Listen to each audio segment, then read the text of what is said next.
In the biting cold of the Alaskan wilderness, Sergeant Alice Sparks Riley was just another voice in the static.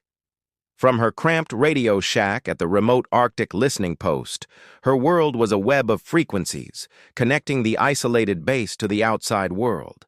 She was the lifeline, the gossip hub, the unseen thread holding them all together. Her job wasn't glamorous. While others patrolled the icy perimeters or maintained the hulking radar arrays, she charted solar flares and relayed supply requests. To most, she was just the radio operator, a necessary but overlooked cog in the machine. One Tuesday, the world went silent. Not the usual crackle of a passing storm, but a profound, unnerving quiet. The lights in her shack flickered and died. The hum of the servers ceased. Alice tapped her receiver, a cold dread creeping up her spine. "Base Command, this is Sparks. Do you copy?" Nothing. She tried the emergency frequency. Still nothing. A complete, total blackout.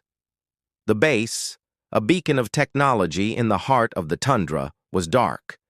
Panic began to ripple through the barracks. Without power, the heating systems would fail.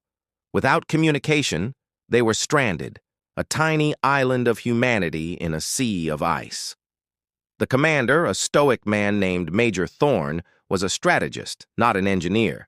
The base's chief engineer was on leave. Everyone was looking for answers, but all they found was freezing darkness and a terrifying silence. But Alice wasn't panicking. For years, she hadn't just been relaying messages, she had been listening. She'd listened to engineers troubleshoot a failing generator over a crackling line. She'd overheard technicians discussing the quirks of the base's antiquated electrical grid. She had absorbed it all, filing away details others dismissed as background noise. Her mind was an archive of the base's hidden language, its rhythms and its weaknesses. With a flashlight clenched in her teeth, she navigated the dark corridors to the backup generator room. It was supposed to kick in automatically, but it hadn't. Others had tried and failed. They saw a beast of tangled wires and silent machinery. Alice saw a puzzle she'd been unknowingly studying for years. She remembered a conversation about a faulty bypass switch, a workaround mentioned in passing months ago. Her fingers, numb from the cold, found the panel. She bypassed the automated starter, manually rerouting the power flow based on fragmented schematics she'd sketched from memory during long, quiet nights. She remembered an engineer once joking that you had to sweet-talk the old girl. With a final, decisive flick of a switch, the generator coughed, sputtered, and then roared to life.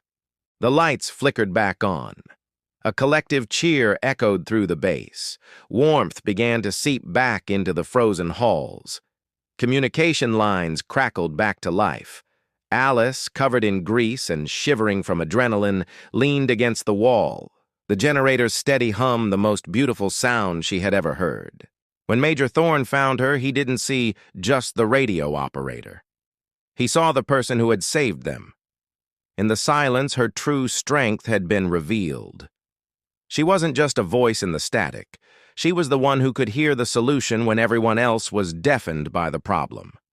She was the one who knew that sometimes the most important messages aren't the ones being sent, but the ones you've been listening to all along. Thanks for watching our story today. If you enjoyed it, please hit that like button and subscribe to our channel for more content like this. We'd love to have you as part of our community. See you in the next one.